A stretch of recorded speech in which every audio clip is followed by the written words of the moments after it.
낭만서점 91회 시작합니다. 안녕하세요. 제주소년 박경환입니다. 안녕하세요. 평론수나입니다. 네, 저희가 또 91회를 꾸리기 위해 모였습니다. 한 주 동안 잘 지내셨나요? 저는 요즘에 심리 상담을 받고 있습니다. 일주일에 한 번씩. 그런 걸 왜 받으십니까? 한국예술인복지재단이라고 있는데요. 예. 거기에서 무료로 심리 상담을 해주더라고요. 본인의 심리 상태가 어떻다고 하던가요? 저는 제가 괜찮은 줄 알았는데 상당히 강박 증세에 시달리고 있다고. 예. 그 그림도 그리고요. 예, 집을 그리라고 해요. 사람도 그리고 그 사람이 뭘 하고 있냐고 물어보는데 낭만서점 진행하고 있다. 아니요. 그걸 이렇게 분석하시면서 저한테 이런저런 얘기들을 해주시더라고요. 그렇군요. 저한테 일주일에 한 번에 힐링의 시간입니다. 네. 이따 잠깐 쉬는 시간에 저한테도 좀 무료로 해주시면 안 돼요? 8회 무료입니다. 그렇군요. 네. 제가 유일하게 지금 국가기관에서 도움을 받고 있는. 예. 나쁘지 않더라고요. 저도 한번 따라가야 되겠습니다. 네. 나도 예술인인데. 그럼요. 자, 댓글 소개해드릴까요? 태재님입니다. 당신 인생의 이야기편 잘 들었습니다. 테드 창은 바빌론의 탑을 읽고 인상에 오래도록 각인된 작가였는데요. 때마침 영화 컨택트 개봉과 함께 다시 소환되어 반가웠습니다. 다른 방송에서는 영화 소개를 몇 번이나 들었던 차에 오히려 낭만서점에서 그 원작을 다뤄줘서 좋았습니다. 영화와 소설의 차이와 제목에 관련된 에피소드, 작가의 내공 등을 들려주셔서 다시 한번 정리되는 기분이었어요. 영화 관계자분들은 다들 제목이 컨택트라서 이해할 수 없다는 반응들이 대다수였던 것 같아요. 네. 원작을 모른 채 영화를 본 저로서는 마지막에 반전에 크나큰 충격을 받았는데 소설 기법과 다른 영화만의 기법이기에 가능했던 반전일 수도 있겠다는 생각이 들었습니다. 스포가 될까봐 구구절절하게 적지는 못하겠네요. 다만 언어가 생각을 지배하고 그 생각이 미래에까지 영향을 미친다는 것으로 받아들였기에 개인적으로 그 세계관이 흥미로웠습니다. 두 분의 다른 시각적 차이를 이야기 듣는 것도 즐거웠습니다. 허희 작가님은 영화평도 기고하시는 것으로 알고 있는데 두 분의 영화적 취향도 급 궁금해졌습니다. 최근 좋았던 영화 혹은 기대되는 영화가 있으신지요? 하셨습니다. 영화적 취향에 대해서 물어보셨는데요. 경원 씨는 어떠신가요? 저는 요즘에 영화를 잘 못 보잖아요. 영화관을 잘 못 가요. 육아에 시달리다 보면은 네. 팝콘 냄새만 맡아도 향수에 젖는 그런 날들이 오더라고요. 그런데 네. 좀 보고 싶은 영화가 하나 생겼어요. 그 기욤미소 소설 원작이죠. 당신 거기 있어줄래요? 예. 그게 이제 예전 드라마 나인의 원작 소설이라는 얘기도 있고. 예. 왜 이렇게 적막한 거죠? 모르는 것에 대해서 지금 함구해야 된다는 그런 강박이 있는 거 아니에요? 이번 주 가시면은 꼭 한번 치료 한번. 예. 사실은 저 기욤미소에 별로 관심이 없어요. 그러시군요. 네. 예. 그러니까 그 기욤미소 작가의 작품을 좋아하시는 분들이 많은데 저는 개인적으로 제 취향은 아닌 것 같아요. 예. 저는 아예 못 봤습니다. 네. 그냥 그래서 기대가 사실은 안 돼요. 예. 그 작가 이름이 네. 그 작가와 표지를 보고 그 원작인데 이제 김윤석 씨와 누구죠? 변요한 씨인가요? 네. 이렇게 연기했던 그런 예고편들을 봤는데 뭔가 약간 감성 터지는 느낌 같은 게 그리고 약간 판타지 있는 것 같아서 보고 싶다는 생각이 들었습니다. 지금 이제 댓글 읽다가 문득 생각이 든 영화였습니다. 저의 영화적 취향은 잡탕인 것 같습니다. 예. 드라마적 취향은 몇 번 밝히셨잖아요. 우리 그 일본 히가시노 게이고 원작의 드라마들. 네. 예. 근데 기본적으로는 다양성 영화를 좋아합니다. 그러니까 일반 극장에서는 뭐 아침 시간대나 아주 늦은 시간대에만 소규모로 개봉하는 그런 영화들 있잖아요. 그리고 시네큐브나 이런 곳에서만 볼 수 있는 그런 영화들을 대체로 좋아하고요. 제가 또 애정하는 블록버스터 영화들도 있습니다. 이를테면 엑스맨 시리즈가 저한테는 그래요. 예. 얼마 전에 로건을 봤는데요. 가슴이 먹먹하더라고요. 예. 그게 되게 잔인한 장면들이 많은데 저는 그게 잔인해서 눈물이 나는 게 아니라 내가 알고 있던 울버린이 아니야. 네, 거기에 너무 마음이 아파서 나중에 평론집에 로건으로 원고를 써서 실으려고요. 그게 엑스맨 제로 같은 그런 이야기인 건가요? 더 거슬러 올라가서? 아니요. 아주 나중에 얘기. 나중에 이야기구나. 그렇군요. 네. 그리고 제가 얼마 전에 바로 어제 봤군요. 예. 로즈라는 영화를 봤는데요. 나의 왼발이라는 영화를 만든 예, 감독이 이번에 신작을 개봉했습니다. 루니 마라라고 캐롤의 주인공이었던 그 배우가 또 여기에 출연을 했는데 개인적인 감상을 짧게 말씀드리면 막장 드라마 같은데 감동이 있습니다. 네. 그냥 어떤 감동인지 또 궁금하네요. 네, 진짜 내 감동이다. 설마 이렇게 정말 이러면 안 되는데라고 막 그 관객으로서 네 자꾸 이렇게 주저하게 되는데 네. 결국 그렇게 흘러가더군요.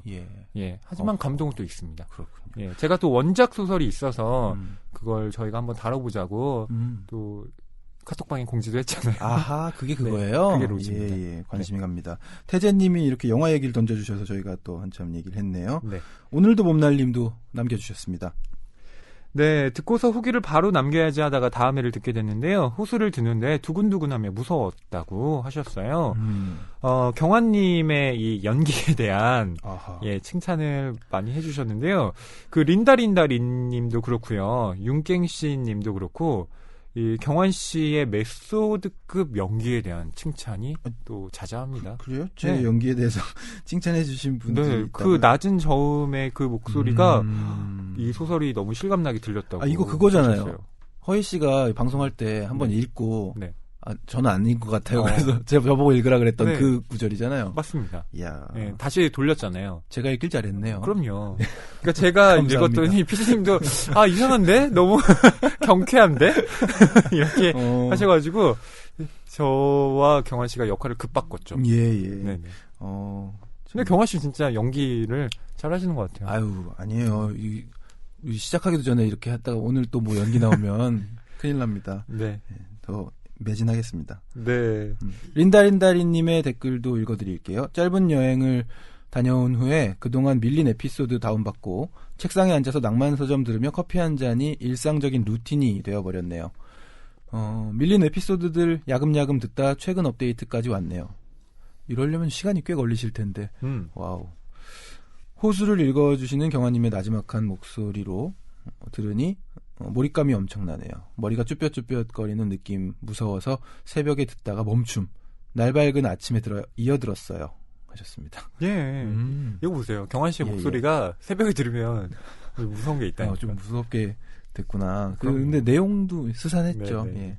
댓글 남겨주신 분들께 감사드리고요. 이번 주 출판계 브리핑입니다. 첫 번째 뉴스는요. 밥 딜런 넉 달 만에 노벨상 받았다. 지난해 10월 세계적인 포크록 싱어송라이터 밥 딜런이 노벨 문학상 수상자로 선정됐지만 시상식에는 불참해서 이목을 받았었는데요. 최근에야 상을 받았다는 소식입니다. 이 강연을 또 해야 되잖아요. 맞아요. 강연을 또 안 했다고 해요?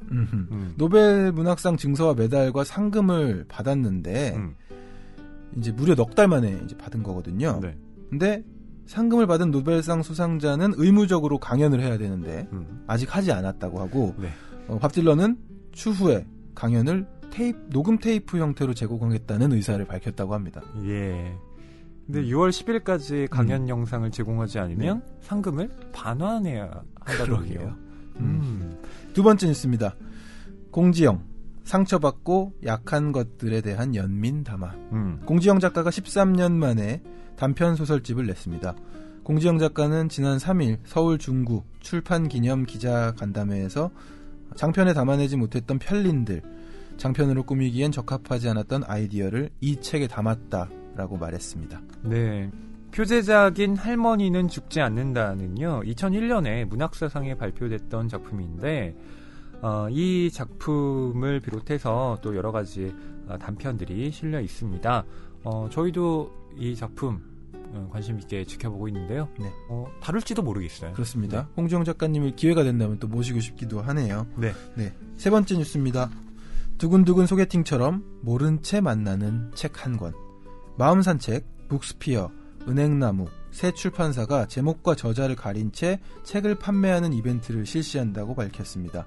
이 책들은 마음산책, 북스피어, 은행나무라는 이름으로 가격, 페이지, 도서, 관련 키워드만 공개된 채 판매된다고 합니다. 네. 재밌는 이벤트네요. 그러니까 출판사와 독자가 함께 뭔가 재미난 작당을 하고 싶다라는 마음에서 이런 일을 벌였다고 북스피어 김홍민 대표가 밝혔는데요. 예. 이미 일본이나 유럽의 출판계에서는 네, 이런 행사를 하고 있다고 해요. 근데 이제 가격이나 페이지 오픈돼 있으면 네. 다 가격이 높은 걸 집지 않을까요, 사람들이? 색깔이 마음에 들다. 동일한 가격으로 책정되진 않았을 테니까요. 예. 책값이 비싸면 뭐 그 값을 지불했는데 네. 내가 생각했던 책이 아니야. 소개팅이란 게요. 확률이 높지 않잖아요. 그러니까요. 저도 좀 해봤는데 아 정말요? 전 소개팅을 네. 못 해봤어요. 소개팅에서 잘 된 적이 거의 없었던 것 같아요. 그러니까 이런 겁니다. 제가 상대방이 마음에 들면 그분이 제가 마음에 안 들고 상대방이 저를 마음에 들으면 제가 그분이 또 별로 그렇게 마음에 들지 않는 거예요. 그러니까 두 사람의 마음이 합치되는 경우는 소개팅에서 많지 않습니다. 그러니까 확률이 높은 게임을 택하죠. 그렇죠. 미팅처럼 5대5 이런 식으로.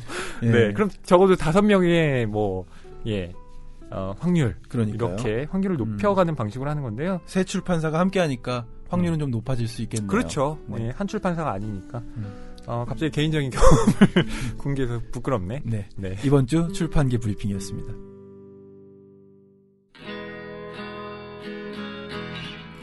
책이 가득한 소설을 사랑하는 책방. 이곳은 낭만서점입니다.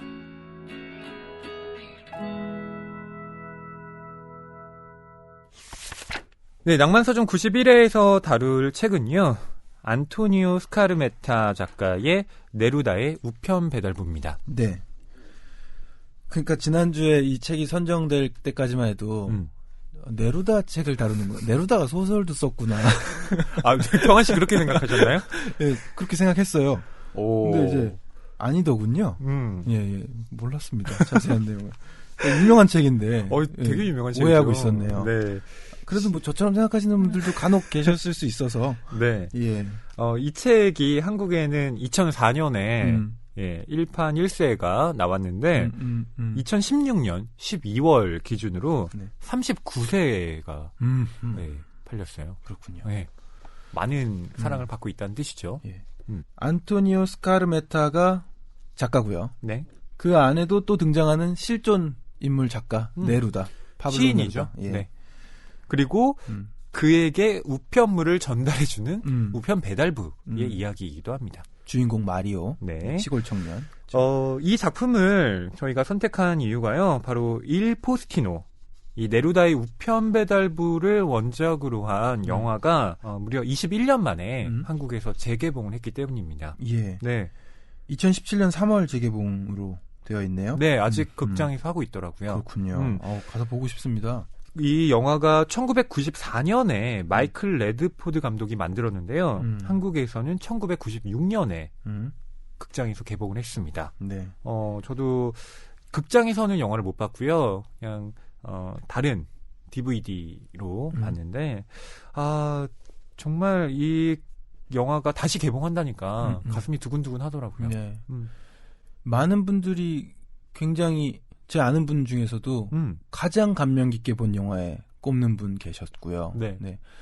저 또한 유명세 때문에 이렇게 몇 장면은 본 것 같은 기억이 나는데 책을 읽어보니까 아닌가 봐요. 기억이 안 나더라고요. 책이 아주 새로웠습니다. 네. 그리고 이 일포스티노와 소설이 좀 상당 부분 다릅니다. 뭐가 다르냐면 이 소설 안에서 펼쳐지는 이야기를 뚝 떼어서 앞부분에 해당하는 내용만 영화로 만든 거예요. 그렇군요. 네. 소설에서는 그 영화의 시간보다 훨씬 더 뒤에 이야기까지 펼쳐집니다. 그렇습니다. 네. 그래서 그랬는지 모르겠어요. 소설을 읽으면서도 확 그 다음부터 전환되니까. 옛날에 그런 거 있잖아요. 드래곤볼 다 보셨죠? 네. 피콜로나 베지터랑 열심히 싸우잖아요, 초반에. 근데 나중에 다 같은 편 돼서 또 다른 일을 해치우잖아요. 나중에 마인부까지. 예, 마인부 셀도 나오고 막 네. 프리더 뭐 나오잖아요. 네. 그런 재미를 좀 느꼈습니다. 우리 약간 미션을 그렇죠, 미션을 클리어했잖아요. 네. 우리 사랑을 이루기 위해서 절대로 허락하지 않으실 것만 같은 우리 장모님이 네네. 나중에는 또 한 팀이 돼서 예, 이야기가 진행되는 걸 보면서 네. 드래곤볼에서 느꼈던 어떤 재미와 감동을 또 한번 느꼈습니다. 그렇죠. 그 드래곤볼에 대해서도 여러 가지 해석들이 사실은 좀 분분해요. 그 같은 편이 돼가네요. 원래 적이었다 같은 편이 되는 거잖아요. 그렇죠. 이게 일본의 그 제국주의 속성을 그대로 반영한 이 서사다라고 해서 또 비판을 받고 있기도 하죠. 네. 그렇군요. 근데 이 일포스티노 제목 혹시 경환 씨 무슨 뜻인지 아세요? 포스트맨이잖아요. 우편 배달부잖아요. 그렇죠? 맞습니다. 그리고 비틀즈의 노래 제목도 있어서 그 이야기도 많이 나오더군요. 그러니까 이 일포스티노가 이탈리아어입니다. 제가 사전으로 이탈리아어 사전을 요 스펠링을 넣어서 검색해 봤는데 일이 정관사더군요. 그리고 포스티노는 예, 우체부란 뜻입니다. 그러니까 이탈리아어로 그냥 우체부란 뜻이에요. 우체부. 네. 저는 사실 처음 알았습니다. 맨날 일포스티노라고 소리는 뭐 그냥 일포스티노 뭐 이렇게 아니 그렇게까지는 아니죠. 에이 저도 나름 교양이 있답니다. 그렇군요. 예, 이게 이탈리아어고 우체부라는 뜻이다는 처음 알았어요. 아 정말요? 네. 대충 그냥 포스티노니까 그런가 보다 했는데 그게 원래 이렇게 제목에 관심이 없으면 잘 안 보게 그렇군요. 되잖아요. 여기에 확실해진 거죠. 네. 이 영화에서 또 한 가지 좀 비극적인 사건이 있는데요. 영화 외적인 이야기죠. 바로 이 영화 주인공 마리오 역을 연기한 마시모 트로이시 이 배우가 영화 촬영 당시에 심장병을 앓고 있었는데요. 네. 나중에 촬영이 종료된 지 딱 12시간 만에 심장마비로 세상을 떠났다고 합니다. 그러니까요. 처음 알았습니다. 인생의 역작을 찍어놓고 이제 그렇게 허무하게 떠나버리다니 하면서 주변에서 안타까워했던 거고요. 저는 그 장면 아직도 기억나요. 사랑에 빠졌어요. 이러면서 너무 아파요. 하지만 이 고통에서 벗어나고 싶지 않아요. 라고 고백하는 이 마리오의 이 장면 참 가슴 깊게 남아있는데요. 네, 이 일포스티노의 원작 오늘 저희가 이야기해보도록 하겠습니다. 네. 자, 작가 안토니오 스카르메타 소개해드리겠습니다. 1940년 칠레에서 태어났고요. 1967년 단편집 열정을 발표하면서 문단에 데뷔했습니다. 단편집 지붕 위의 누드로 카사 데 라스 아메리카스 상을 수상했습니다. 문학 부분이었고요. 1973년 피노체트가 쿠데타를 일으키고 군사정권이 들어서자 베를린으로 망명했습니다. 작품 활동을 하면서 영화 일에 매진했고요. 이 시절 작업은 평단의 찬사는 물론 대중적으로도 크게 성공해서 1994년 이탈리아에서 일포스티노로 영화화된 장편소설 네루다의 우편 배달부, 원래 원제는요 불타는 인내였습니다. 이 소설에 커다란 영향을 미쳤습니다. 스카르메타는 이 영화의 시나리오도 담당했다고 하네요. 이 작품은 20여 개국 이상의 언어로 번역되어서 작가를 세계적인 소설가의 반열에 올려놓았고요. 1989년 베를린 망명 생활을 접고 칠레로 돌아온 이후에 텔레비전 독서 프로그램을 진행하고 2000년에는 주 독일 대사로 임명되어 재직하는 등 다양한 분야에서 활발한 활동을 펼쳤습니다. 2002년에는 괴테 훈장을 받았고요. 2003년 발표한 장편소설 빅토리아의 발레로 남미 작가로는 세 번째 스페인 플라네타 상을 수상했습니다. 네, 이 안토니오 스카르메타 작가이면서 또 정치가로서의 활동도 좀 엿보이죠. 네. 그리고 TV 출연도 자주 하면서 문화적인 영역에도 발을 넓혔던 사람입니다. 그러니까 이 작품에서는 네루다라는 실존 인물 작가가 그런 삶을 살았고 외교관으로도 활동했던 내용들 나오잖아요. 네. 이 작가 소개를 읽어보니까 이 작가의 삶도 비슷하죠. 약간 비슷해요. 네.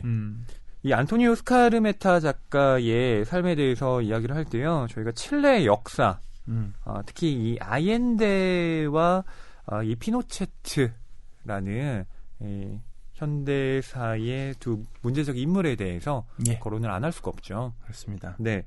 왜냐하면 이 네루다의 우편 배달부가 딱 그 피노체트의 쿠데타가 일어났던 시기를 또 바탕에 두고 있기 그렇습니다. 때문에 그렇습니다. 작품을 읽어보면 또 이해가 가더군요. 네. 이 아옌데 대통령이 1970년에 선거에서 칠레의 대통령으로 뽑히게 되는데요. 이 아옌데 대통령의 특징적인 부분은 바로 이 사람이 마르크스주의 자, 그러니까 좌파 정권의 대통령이었다라는 그렇죠. 사실입니다. 좌파 정권의 대통령이었고 이 네루다가 네. 그 좌파의 후보들 중에서 아옌데에게 또 이렇게 양보를 하면서 예. 아옌데가 대통령 되는데 일조를 한 그런 이야기도 나옵니다. 맞습니다. 그런데 이 아옌데 정권이 이제 칠레를 통치하는 데 있어서 여러 가지 시련에 부딪히게 돼요. 이 소설에도 나오게 되는데, 이 노동자들이 어찌된 일인지 파업을 하기도 하고, 그러면서 물자 부족 현상에 시달리고요. 또 그 정치인들, 반대 세력들이 또 호락호락하게 이 아옌데가 어떤 일을 해나가는데 동의하지 않습니다. 네네. 예. 그 상황에서 탄핵을 하려고 예, 이 음모를 꾸미기도 네. 하고요.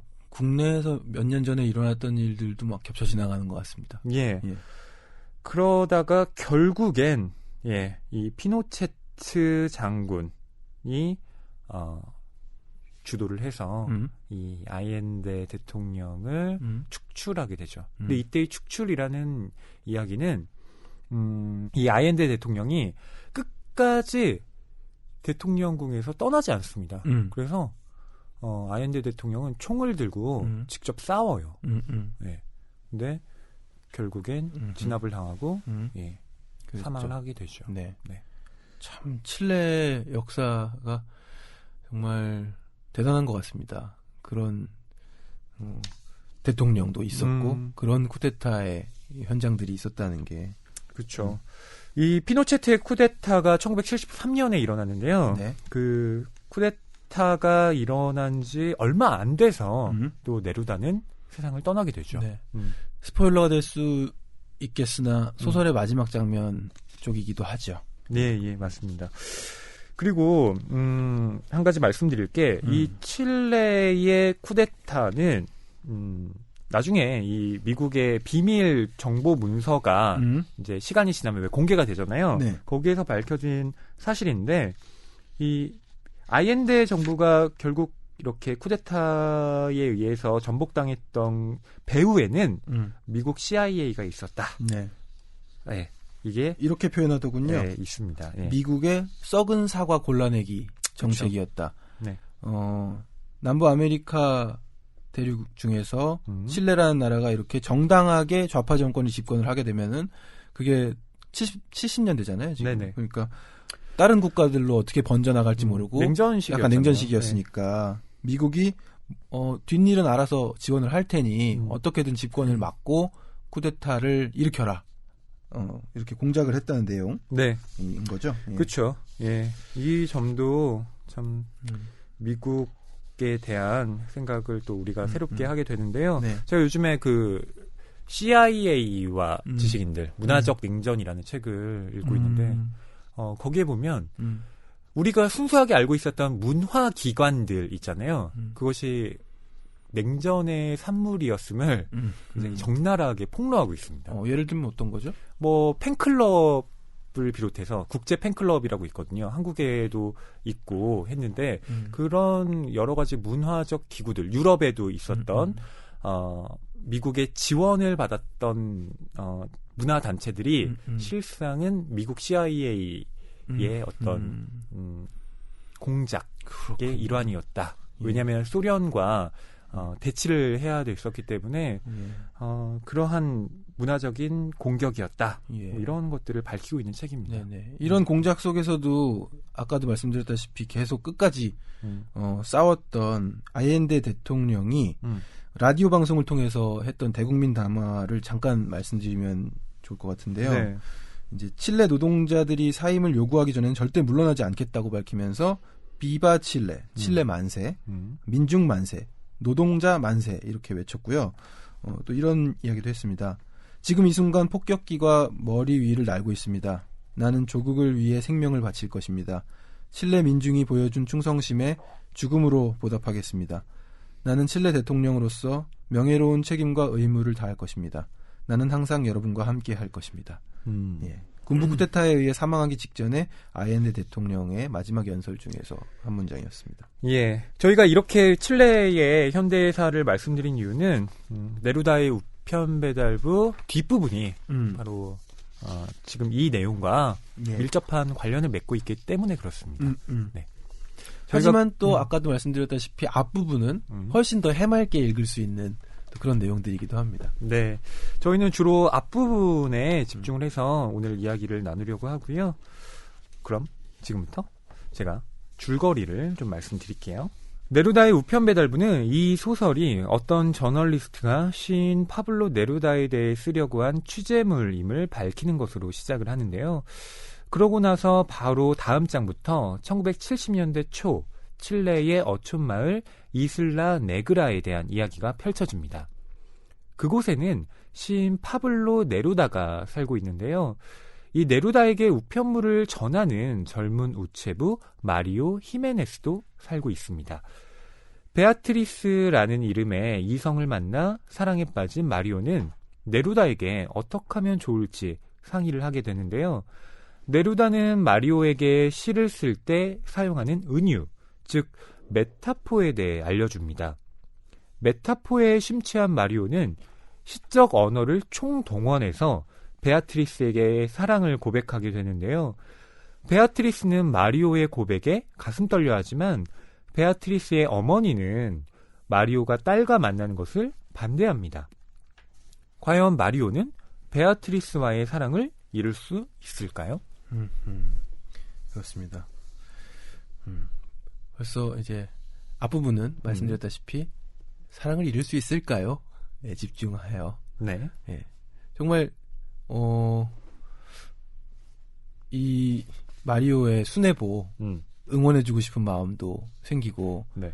또 이 소녀 역시 너무 아름답게 묘사되잖아요. 네. 그래서 얼마나 예쁠까 상상하게 되기도 하고. 영화를 보시면 네, 확인할 수가 있죠. 아, 그런가요? 아름다운 베아트리스. 아름다운 배우가 연기하나요? 그렇죠. 그럼요. 예. 근데 저는 좀 영화와 소설을 이렇게 보면서 놀랐던 부분은 영화에서는 상당히 좀 나이가 든 청년인 줄 알았거든요, 마리오가. 근데 소설에서는 17살이더군요. 예, 17살. 네. 베아트리스는 16살. 마리오가 이제 직업을 갖게 되는데 우편 배달부. 네. 그리고 배달하는 곳이 시인 네루다에게 온 우편물들을 배달하는. 그래서 이 시골 청년이 시에 대해서 잘 알지도 못했는데 네루다에게 배우는 거죠. 그렇죠. 뭐 시 수업을 듣는다라기보다는 네루다에게 점점 감화를 받게 되는 겁니다. 처음에는 베아트리스한테 써줄 이 편지, 좀 시를 적어주세요라고 부탁을 하려다가 네루다가 그건 좀 어렵겠는데, 라고 해서 자기가 네루다의 이제 그런 시적인 기법을 좀 배워서 본인이 시인이 되죠. 네. 근데 어떻게 보면은 이제 좀 이따도 읽어드리겠지만 시인의 피를 타고난 것 같아요. 마리오가. 그렇죠. 네루다가 해주는 말들, 네루다가 어떤 시를 이야기해줄 때 글자들이 움직였어요. 그쵸, 이런 그쵸. 반응을 하죠. 맞아요. 멀미가 날 것 같아요. 그러니까 감수성이 좀 떨어지는 사람들은 이게 뭐야? 뭐라고 한 거니? 그렇지. 지금 하품하죠. 예. 이럴 텐데 마리오에게는 그렇게 다가오지 않았죠. 그러니까 저는 그게 나이와도 좀 관련이 있는 것 같아요. 예. 그 17살이잖아요. 한창 사춘기, 가슴 뜨거운 청춘. 예. 네. 이때 막 자기의 감정이 막 용솟음 칠 때 이 시라는 것이 또 이렇게 다가올 수밖에 없겠죠. 바로 그런 감정들을 모아서 제주소년 1집을 만들었던 기억이 나네요. 그런 감성이었군요. 예, 정말로 그렇습니다. 눈 오던 날, 비 오는 아침. 그러네요. 이런 거 생각해 보면은 그냥 자연이잖아요. 근데 거기에도 20살 소녀는 네. 느낌이 있었던 거죠. 나름대로. 예. 그러니까 감상이 있었던 거고. 그러니까 그 나이 때만 특별하다라기보다는 그 나이 때에 가지는 어떤 에너지가 분명히 있는 것 같아요. 예. 그런 것들에 대한 이렇게 필터가 아주 맑은 감상들. 처음 해보니까. 또. 처음 해보는 거. 지금은 이제 여러 번 해보고 이렇게 계절이 또 바뀌는구나. 지금은 오히려 그런 소년들을 목격하면서 맞다 저런 게 있었지 하는 그런 부분이 좀 있죠. 저희가 서문에 대해서 또 얘기를 해야 될 것 같은데요. 예. 이 서문이 맨 앞에 그 문화 담당 기자로 일하고 있던 나에 대한 그 이야기로 시작을 합니다. 서문에 깜빡 속았어요. 지금 이 안토니오 스카르메타가 이렇게 힘겹게 문화 담당 기자로 있으면서 쓰기 싫은 글 쓰면서 삼류신문사에서 그죠? 이렇게 생활했다는 줄 알았어요. 그래서 근데 서문 자체도 이제 허구다. 예, 소설적 허구다. 그렇죠. 예, 오늘 알았습니다. 그렇게 봐야죠. 예. 이 서문에 나오는 나는요, 네루다를 인터뷰하는 일을 맡아서 일주일 동안 이슬라 네그라로 가게 되는데요. 근데 이 네루다 인터뷰하는 일도 뭐 순수한 의도는 아니었습니다. 이게 본인은 삼류 신문사에서 근무를 하고 있다라고 하는데요. 이 네루다의 여성 편력에 대해서 조사를 좀 해와라. 이런 거였습니다. 가십이네요, 그러니까. 네네. 그러니까 가십 기사 작성하려고 갔는데 본인도 탐탁치 않았던 거예요. 근데 이제 계속 네루다의 주변을 맴돌면서 네루다의 이웃들을 알게 되고 그러면서 이 소설의 주인공인 마리오와도 알게 됐다. 이렇게 얘기를 하죠. 아, 그렇구나. 그러면 거기서 이제 소설적 허구라는 거를 눈치를 챌 수 있군요. 그렇죠. 마리오를 만났다고 하니까.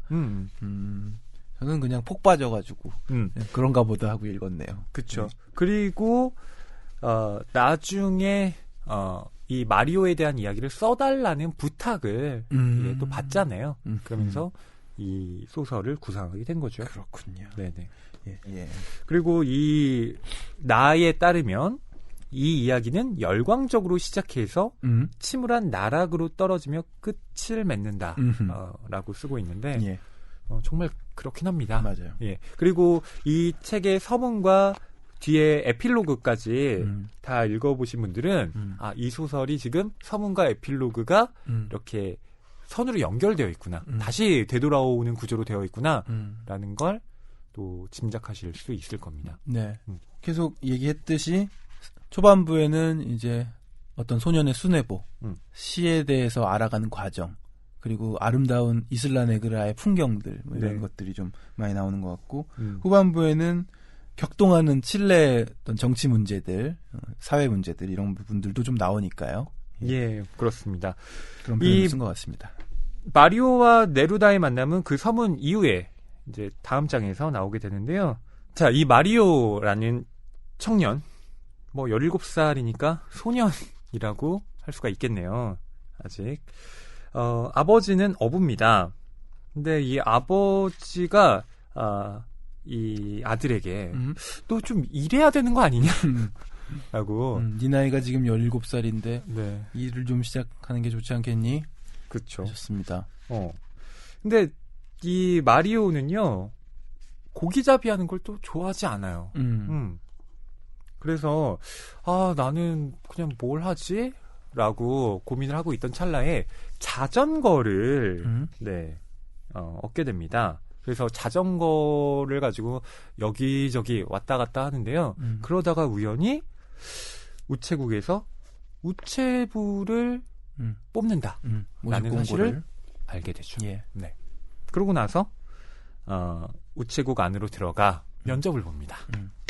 거기에는 코스메라고 하는 이름의 그 책임자가 앉아 있었는데요. 면접 과정이 참 독특해요. 경환 씨 어떠셨나요? 이런 면접. 그러니까 면접 치를 때 굉장히 좀 시니컬하게 물어보잖아요. 몇 마디 안 물어보고. 그리고 몇 마디 물어보다가 그러니까 네가 그렇게 좋아할 만한 일은 아닐 텐데 이런 식의 반응이고 그래 그럼 일해 그러고 그 모집 공고 붙어있던 걸 떼서 구겨버리고 그쵸. 버려버린다는 약간 쿨레 진동하는 그런 면접이었던 것 같습니다. 그러니까 마리오가요 바로 우체국으로 이제 들어가요. 들어가기 전에 이제 그냥 이렇게 옷에 먼지 좀 털고 머리 좀 한번 이렇게 쓱쓱 만진 다음에 들어가서 구인 광고를 보고 왔습니다. 라고 얘기해요. 그랬더니 이 코스메가 너 자전거 있냐? 라고 물어봐요. 바로. 그래서 마리오가 네! 라고 답하니 그 책임자가 그래 너는 앞으로 이슬라 네그라를 담당할 우체부직이야. 바로 고용해버립니다. 전 이걸 보면서 야 좋다. 요즘 어디 다른데 면접 보러 가도 얼마나 까다로운데요. 네네. 지원자들도 되게 많고. 그러니까요. 저 예전에 카페 아르바이트 뽑는다고 했을 때 면접 보던 생각이 막 나면서 그렇게 쉽지 않았는데 여기는 이렇게 자전거만 있으면 뽑히는구나. 부러웠습니다. 네. 네. 하프만 있으면 대학 가는 그런 거. 그렇죠. 예. 근데 이때의 우체부 일이라는 건요, 딱 한 사람에게만 우편물을 배달합니다. 예. 바로 시인 파블로 네루다에게 전달하는 건데요. 급료가 그렇기 때문에 매우 낮고요. 팁으로 나름대로 그 낮은 급료를 좀 해결해야 하는. 네. 그렇고 그리고 그러한 급료는 일주일에 영화 한 편 볼 수 있는 정도다. 네. 그렇게 이야기를 하죠. 예. 일주일에 영화 한 편이라 한 10,000원 정도이네요. 그러니까 알바도 아니고 이거 되게 그러네요, 좀. 그렇죠. 정규직이라고 보기에는 약간. 네. 하지만 아버지가 그래도 집에서 빈둥거리는 것보단 낫다라고 판단을 할 테니 예. 나름대로 이 마리오로서는 이 일이 좋다라고 생각한 거죠. 네. 그리고 네루다가 은근히 팁을 두둑이 주기도 하더군요. 그렇죠. 아유 대시인인데. 우리나라엔 팁 문화가 없어서 좀 그런데 서양에는 이 팁을 반드시 그렇죠. 의무적으로 내게 돼 있더라고요. 팁을 놓는 이 접시도 있고 네. 그렇더군요. 음식점에. 그렇죠, 그렇죠. 이 마리오와 네루다가 그렇게 해서 만나게 됩니다. 처음에는 별말을 못해요. 친분이 안 쌓였으니까. 근데 점점 이 우편물을 배달하는 일이 잦아지면서 두 사람은 말을 깊게 할 기회가 생깁니다. 네. 시인이랑 좀 얘기를 하고 싶은데 말도 좀 더 대화도 좀 더 하고 싶고 그런데 시인은 그렇게 많이 받아주진 않죠. 예. 그래서 그냥 풀이 죽어 있기도 하고 좀 네. 계속 가지 않고 서 있기도 하고 예. 약간 무언의 시위인가요? 네. 그렇죠. 네, 이런 그러면서 그런 거지. 제주소년 팬인데 왔어요. 그래서 경환 씨랑 얘기 좀 하고 싶은데 경환 씨가 고맙습니다. 사랑해주셔서 감사해요. 저희 앞으로 잘 부탁드립니다. 이러고 가. 좀 더 얘기하고 싶은데, 저 페어웰 너무 좋아해요. 막 더 얘기하고 싶고 그런데, 그러면 풀 죽을 수밖에 없겠죠. 그러면 저는 가서, 저는 페어웰을 좋아하지 않습니다. 너무 쿨해. 전 너무나 가슴 아픈 곡입니다. 저에게는. 조금 더 얘기해줘야죠. 왜 그 곡이 좋으셨나요? 이렇게 해주길 마리오는 바랬던 거죠. 그러게요. 마리오의 마음이 이해가죠. 그럼요. 그리고 전 그러지 않습니다. 저는 갈 때까지 얘기해요. 계속 얘기합니다. 진짜로요? 아닌 것 같은데. 아유, 모르셔서 그래요. 알겠습니다. 보면 와보세요. 예. 네. 못 나가요. 네. 그래서 이제 우편을 배달하고 돌아가야 되는데 마리오는 돌아가기 싫으니까 이제 풀 죽어서 가만히 있으니 네루다가 이상하게 생각하는 겁니다. 자네 왜 그러나? 거기서부터 메타포에 대한 이야기가 시작되죠. 그렇습니다. 이제 시를 조금씩 알아가는 마리오의 이야기 좀 들려드리겠습니다. 무슨 일 있나? 네? 전봇대처럼 서 있잖아. 마리오는 고개를 돌려 시인의 눈을 찾아 올려다보았다. 창처럼 꽂혀 있다고요? 아니, 체스의 탑처럼 고즈넉해. 도자기 고양이보다 더 고요해요? 네루다는 문손잡이를 놓고 턱을 어루만졌다. 마리오, 내게는 일상 송가보다 훨씬 더 괜찮은 책들이 있네. 그리고 온갖 메타포로 나를 시험에 들게 하는 건 부당한 일이야. 뭐라고요? 메타포라고. 그게 뭐죠? 시인은 마리오의 어깨에 한 손을 얹었다. 대충 설명하자면 한 사물을 다른 사물과 비교하면서 말하는 방법이지. 예를 하나만 들어주세요. 네루다는 시계를 바라보며 한숨 지었다. 좋아. 하늘이 울고 있다고 말하면 무슨 뜻일까? 참 쉽네요. 비가 온다는 거잖아요. 옳거니. 그게 메타포야. 그렇게 쉬운 건데 왜 그렇게 복잡하게 부르죠? 왜냐하면 이름은 사물의 단순함이나 복잡함과는 아무 상관없거든. 네루다는 지쳐서 말을 끝맺었다. 그리고 남은 힘으로 마리오에게 폭으로 가는 길을 가리켰다. 하지만 마리오가 적절히 초를 쳤다. 제기랄, 나도 시인이나 되었으면. 허허, 칠레에서는 모두가 시인이야. 계속 우체부를 하는 게 더 독창적이라고.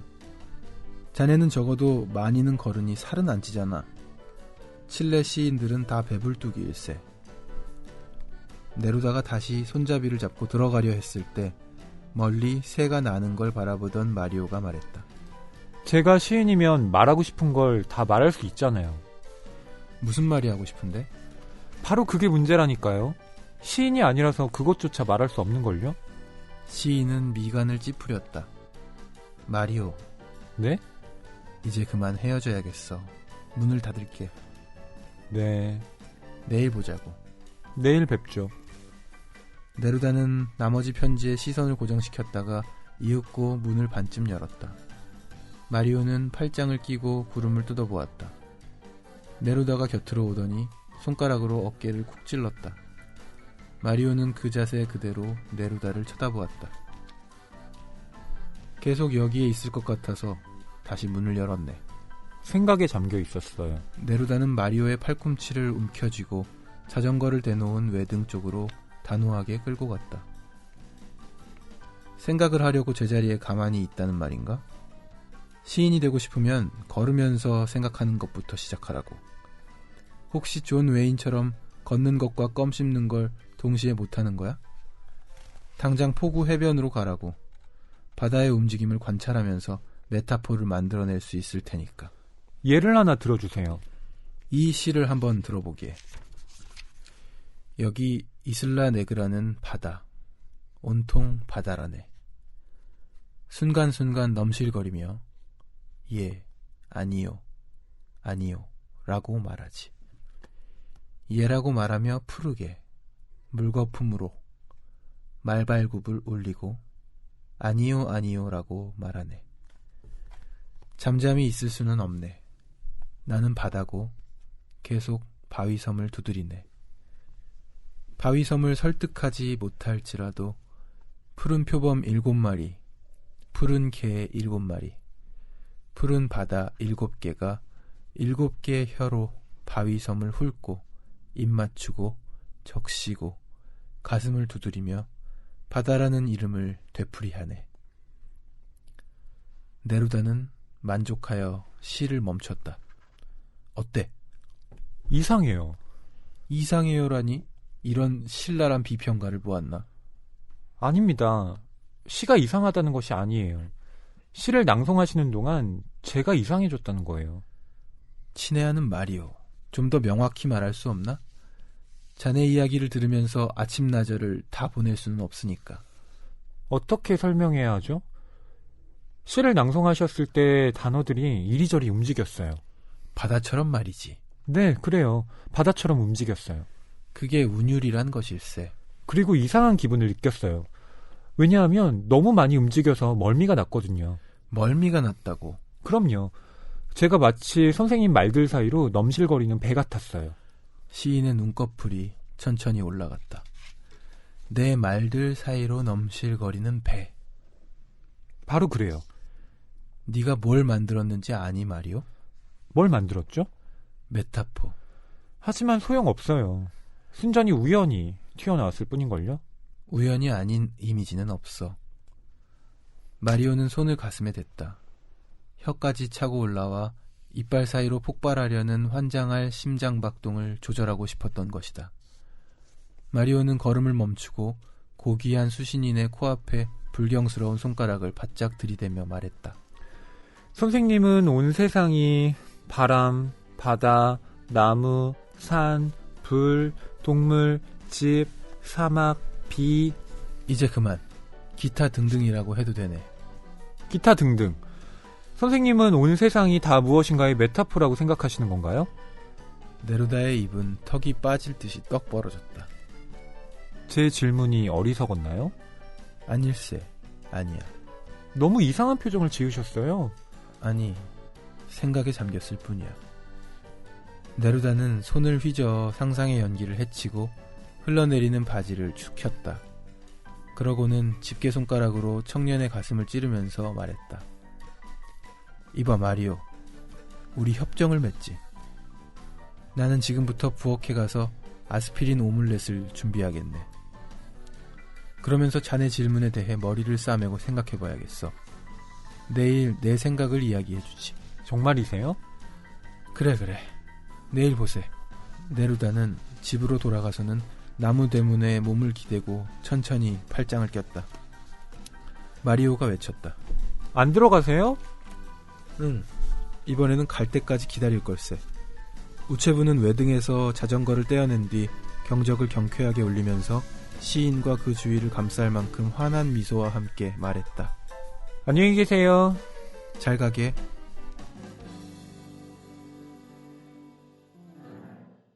네. 마리오와 시인 네루다 대화를 읽어드렸습니다. 네. 경환 씨가 네루다고 예. 제가 마리오의 부분을 읽었는데요.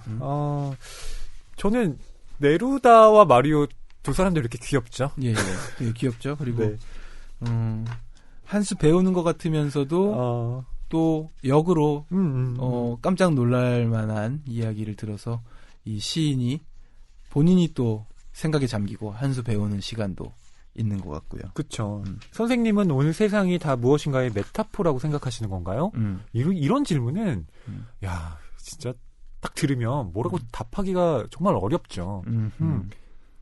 그래서 이 네루다는 단번에 답은 하지 못하고 내일 얘기해 주겠네 라고 말을 하지만 다음날 얘기해 주지 않습니다. 제가 찾아봤거든요. 뭐라고 얘기할까. 그렇죠. 얘기 안 해요. 예. 그 상황을 그냥 모면하려고 내일 얘기하자고 한 듯한. 그리고 정확하게 답이 나오는 장르가 아니다. 시라는 장르는 뭐 그런 자세가 아닌가 싶은데 그동안은 뭐 많이 귀찮아한 건 아니지만 그래도 그렇게 많이 대화를 섞은 사이는 아니었는데 그렇죠. 이 장면을 계기로 이제 둘이 많이 가까워지고 이야기도 많이 하고 이 다음에는 이제 서서히 마리오가 연애 상담도 시작하게 되니까요. 그렇죠. 이 장면에서 저는 네루다의 성격도 좀 엿볼 수 있었는데 뭐냐면 인사를 하고 우선 들어가잖아요. 1차 헤어짐이 있습니다. 예. 이제 문을 닫을게. 빨리 이제 자기도 할 일이 있으니까 네루다는 그래 내일 보자 이러면서 문을 닫았는데 다시 문을 빼꼼히 열어요. 그러면서 마리오가 거기 서 있으니까 슬쩍 가서 어깨를 이렇게 쿡 찌르잖아요. 이 장면에서 이 네루다가 정말 마음 따뜻한 사람이구나 느낄 수가 있었어요. 실제 시인 네루다도 이렇게 사람들을 좋아하고 좀 축제를 많이 열고 같이 뭐 시간 갖는 걸 좋아했다는 그런 이야기도 있더라고요. 그렇죠. 저희가 이 네루다에 대해서도 조금 설명을 드려야 할 것 같은데요. 이 네루다라는 시인은 노벨문학상을 수상했죠. 1971년에 받았습니다. 그 전에 받았던 사람이 바로 솔제니친인데요. 이 솔제니친은 공산당에 저항하다가 고통을 받은 작가였는데 러시아 작가죠? 소련. 그렇죠. 당시 소련.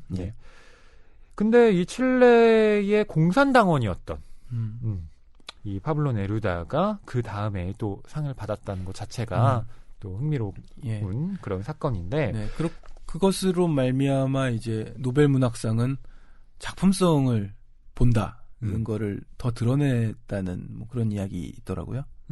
작품성이라기보다는 오히려 그렇기 때문에 정치적인 안배를 했다고 볼 수도 있죠. 그렇군요. 네네. 이쪽에 그리고 한 번, 저쪽에 한 번. 네. 그리고 파블로 네루다의 경우에는 1904년에 태어났습니다. 예, 칠레에서 노동자의 아들로 태어났는데 어머니가 일찍 세상을 떠나요. 그래서 아버지 밑에서 유년 시절을 보냈는데 이 아버지가 굉장히 거친 사람이어서 나중에 파블로 네루다가 아버지에게 독립하고자 이름을 바꿔버린 겁니다. 그러니까 파블로 네루다는 원래 그의 본명이 아니에요. 예. 예. 그러고 나서 이 문학적 재능을 어렸을 때부터 발휘하기 시작하는데 이미 13살에 신문에 예. 시를 발표했다고 합니다. 예. 참 독특한 이력이에요. 아버지의 그런 어떤 폭력적인 부분 있는데 새어머니가 그렇게 따뜻하게 키워주셨다고 그쵸. 하더라고요. 그래서 따뜻한 새어머니의 돌봄 속에서 또 자라왔다. 혹시 본명을 궁금해하실까봐 말씀을 드리면 네프탈리 리카르도 레이에스 바스왈토. 예. 예. 파블로 네루다의 본명이고요. 그리고 우리나라에 이 네루다의 시가 번역된 것 중에 20편의 사랑의 시와 1편의 절망의 노래.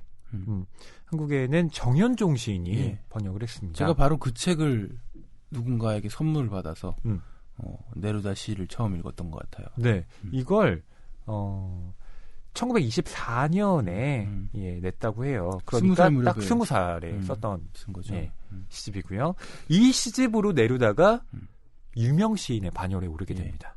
네루다가 냈던 두 번째 시집인데. 그렇죠. 네. 그리고 이후에 이 네루다는 물론 계속해서 시를 쓰고요. 또 정치적인 행보를 하게 됩니다. 그게 바로 칠레 공산당에 가입해서 여러 그 칠레의 현대사를 정면으로 돌파해 나가기 시작한 건데요. 그렇기 때문에 이 당시에 1948년에는 대통령과 정부를 비판했다는 이유로 체포영장이 발급되어서 외국으로 망명 생활을 또 거듭하기도 해요. 예. 지금 네루다에 대한 자료도 저희가 굉장히 많이 있고요. 오늘 작가는 네루다가 아닌데 사실. 그래도 이 네루다가 왜 이슬라 네그라로 오게 됐는지를 말씀드리려면 그렇죠. 그러니까 오늘 굉장히 독특한 어떤 낭만 서점인 것 같아요. 작가 소개는 아까 했는데 안토니오 스카르메타죠. 근데 그렇죠. 이 작품 안에 등장하는 또 다른 작가 네루다에 대한 이야기가 또 한보따리입니다. 그렇죠. 그리고 이슬라 네그라라는 곳이 지금 이 소설의 배경이 되기도 하고 실제로 네루다가 살았던 공간이잖아요. 예, 지금 그의 무덤도 거기에 있습니다. 예. 그러니까 이곳이 허구의 공간이 아니라는 거죠. 실제로 네루다가 이렇게 했는지는 모르겠지만, 물론 소설가의 상상이지만, 예, 이슬라 네그라에서 살았던 네루다가 이러지 않았을까? 그걸 이 안토니오 스카르메타가 허구로 만든 것이죠. 이 이슬라 네그라라는 곳이 굉장히 한적하고 집도 뭐 두 척밖에 없었다는 얘기가 있어요. 그런데 네루다가 와서 거기에 반해서 좀 살고 돈 생길 때마다 집을 증축하고 시인 특유의 상상력을 발휘해서 그리고 그러다 보니 사람들도 더 모이고 지금은 아주 유명한 관광지 비슷하게 이렇게 됐다고 하더라고요. 그쵸. 저도 한번 칠레 간다면 들러보고 싶어졌습니다. 그러니까 저도요. 칠레에 과연 갈 수 있을지는 모르겠지만 네루다의 이 이슬라 네그라는 꼭 가보고 싶어요. 네. 이슬라 네그라의 이 파블로 네루다가 정착을 하게 된 건 그러니까 망명 생활을 끝내고 1952년에 다시 고국으로 돌아왔을 때부터 살기 시작했던 거고요. 여기에서 이제 여러 가지 뭐 시도 쓰고 또 뭐 대통령 후보에 나가달라는 그런 제의도 받고 네 그게 이제 이 소설 안에도 나오게 됐는데요. 소설 안에도 나오죠. 네. 근데 이 파블로 네루다가 세상을 떠났을 때는 바로 이슬라 네그라에 묻히지 못해요. 당시에 피노체트가 정권을 장악하고 있었기 때문에 처음에는 군부에 의해서 그냥 공동묘지에 매장이 되고요. 나중에 시인의 사후 20주기의 즈음에서 그러니까 칠레의 민주화가 일어나고 난 이후에 다시 이 시인의 유해가 이슬라 네그라로 돌아오게 된 거죠. 그렇습니다. 다른 정부가 들어서고 나서야 네. 이제 그렇게 된 거고요. 아무튼 좀 길게 돌아왔는데요. 이런 네루다가 지금 메타포에 대한 이야기를 마리오와 주고받았고, 마리오는 이미 이 메타포를 또 사용하고 있는 사람이에요. 예. 아니 시 감상평으로 이미 메타포를 얘기하잖아요. 그쵸. 예. 감상평이 더 절묘해요. 아니 시를 어떻게 들었나 했더니 이상해요. 이런 신랄한 비평가를 보았나 하면서 뭐가 이상하다는 거야? 말해봐 했더니 아니 시가 이상하다는 게 아니라 시를 듣는 동안 제가 이상해졌어요. 그렇죠. 멀미가 날 것 같았어요. 글자들이 단어들이 움직인다. 움직여요. 네. 야 어떻게 또 그런 감상을 그렇게 감상해내는 그 능력이 바로 또 시인의 피가 흐르는 경환 씨는 이런 아닌가. 경험 해보신 적 없으세요? 아니 저도 지금 단어들이 움직였거든요. 읽으면서. 오 진짜요? 제가 읽었지만 좀 움직이게 읽었는데 어떻게 움직였는지 모르겠네요. 네. 그러니까 이 단어들이 움직인다라는 것 자체가 언어에 대한 감각을 보여주는 거죠. 예. 마리오가 굉장히 이 언어를 세밀하게 느끼고 있는 사람이구나. 그러니까 보통 언어를 지시적으로만 받아들이는 사람들은 이런 걸 잘 못 느끼거든요. 네, 시인들 또 저도 가끔 느낄 때가 있는데요. 매번 느끼는 건 아니고. 못 느끼셨어요? 지금 푸른 약간 책을 지금 흔들면서 이렇게 읽으시면 눈이 나빠질 것 같은데. 난독증? 물거품으로 말발굽을 올리고 이런 장면에서 이제 저 멀리서 말발굽이 울려 퍼지는 것만 같은 그 느낌을 받으면서 그 다음 문장 이렇게 장면이 머릿속에서 흩어지는. 알겠습니다. 예. 뭐 경환 씨는 제주 소년이니까. 예. 저는 뭐 인정합니다. 예. 자, 이렇게 메타포를 배웠던 마리오, 이걸 또 써먹어야 되겠죠. 예. 그냥 뭐 메타포만 배워서 뭐 하겠습니까? 어떻게 써먹느냐? 바로 베아트리스라는 마리오가 사랑하는 여인을 만나서 그녀에게 고백을 이 메타포를 사용해서 하는 거죠. 예. 이 베아트리스는 어머니와 함께 살고 있습니다. 예. 함께 장사를 하죠. 네. 펍을 운영합니다. 거기에 시인과 의 만남에서 그리고 내가 시를 쓸 수 없나? 자질이 없나? 하는 그런 어떤 짜증이 좀 섞여서 에라 모르겠다. 술이나 마시자 하고 들어간 그 바에서 베아트리스를 운명적으로 만나게 됩니다. 테이블 축구를 하며 반합니다. 예. 테이블 축구라는 거 해보셨어요? 그러니까 이거 약간 뭐라 그러나요? 자석 비슷하게 생긴 손으로 쥐고 이렇게 툭툭 치는 거잖아요. 네네. 예. 한국에서는 저는 사실 본 적이 없어서 해본 적도 없고요. 해외여행 가면은 이런 바가 있더라고요. 그러니까 한참 고속도로를 달리다가 너무 화장실이 급해서 아무데나 들어갔더니 그걸 하고 계시던데요. 많은. 그렇죠. 그러니까 저도 영화에서는 봤는데 실제로는 해본 적이 없어서 뭔지 모르겠지만 이 베아트리스가 그걸 하고 있으니 이제 바로 반대편에 이 마리오가 가서 대담하게 함께 게임을 하는 겁니다. 저돌적이에요. 마리오는. 사랑에 그냥 물불 가리지 않습니다. 우선 돌격하고 보는 거예요. 17살 소년다워요. 뚫어지게 베아트리스를 10분 동안 보고 있었다고 이야기합니다. 이게 뭘까? 이래도 되는 걸까? 설렙니다. 그래도 그럴 수 있다는 게 그런 소녀와 마주하고 있다는 것이 또 그렇죠. 자, 이렇게 베아트리스에게 첫눈에 반한 마리오. 과연 어떻게 이 메타포를 사용해서 고백을 했는지 저희가 마리오의 입을 통해서 직접 듣는 건 아니고요. 베아트리스와 그 어머니의 대화로 좀 전해드릴까 해요. 네. 이 대화가 또 이 소설에서 정말 재밌게 아주 재밌는 그려집니다. 부분이죠. 네. 베아트리스의 어머니는 딸이 방에서 가을바람을 맞으며 있는 것을 보았다. 은은한 침대 시트 위에서 비스듬히 뜬 보름달 빛을 받으며 심상치 않은 숨을 몰아쉬고 있는 중이었다. 뭐 하는 거지? 생각에 좀 잠겨 있었어요. 어머니가 냉큼 스위치를 올리자 고개를 돌리는 소녀의 얼굴에 전기불이 쏟아졌다. 생각에 잠겨 있을 때 어떠한 표정을 짓는지 보고 싶구나. 베아트리스는 양손으로 눈을 가렸다. 한가을에 창문을 다 열어놓고 여기는 제 방이에요, 엄마. 하지만 진료비는 내가 내잖아. 탁 까놓고 이야기해보자고. 그 놈팡이가 누구지? 마리오라고 해요. 직업은? 우체부요. 우체부라고? 들고 다니는 가방 못 보셨어요? 물론 봤지. 가방을 어디다 쓰는지도 보았고. 포도주 병을 집어넣더군. 벌써 배달을 마친 뒤니까요. 누구에게 편지를 배달하는데? 파블로 씨에게요. 네루다 씨란 말이냐? 두 사람은 친구 사이예요. 그놈이 그렇게 말하디? 둘이 같이 있는 걸 봤어요. 저번 날 주점에서 이야기하고 있었으니까요. 무슨 이야기를 하디? 정치에 대해서요. 아하, 게다가 빨갱이란 말이지? 엄마, 네루다 씨는 칠레의 대통령이 될 거예요. 이봐요, 따님. 정치와 시도 혼동할 정도로 똥오줌 못 가리면 곧 미혼모가 되시고 말걸요? 마리오가 무슨 말을 했지? 베아트리스는 혀끝에 맴도는 말을 몇 초간 뜨거운 침으로 다듬었다. 메타포요. 어머니는 투박한 구리 침대의 머리 장식을 녹여버릴 기세로 침대에 찰싹 달라붙었다. 왜 그러세요, 엄마? 무슨 생각을 하셨죠? 어머니가 소녀 옆으로 와서 침대 위로 허물어져 내리더니 맥없는 목소리로 말했다. 한 번도 네 입에서 그렇게 긴 단어를 들은 적이 없다. 어떤 메타포지? 그가 말하기를 제 미소가 얼굴에 나비처럼 번진대요. 그러고는? 그 말을 듣고 웃음이 났어요. 그랬더니 제 웃음에 대해 뭐라고 말했어요. 제 웃음이 한떨기 장미고 영그러 터진 창이고 부서지는 물이래요.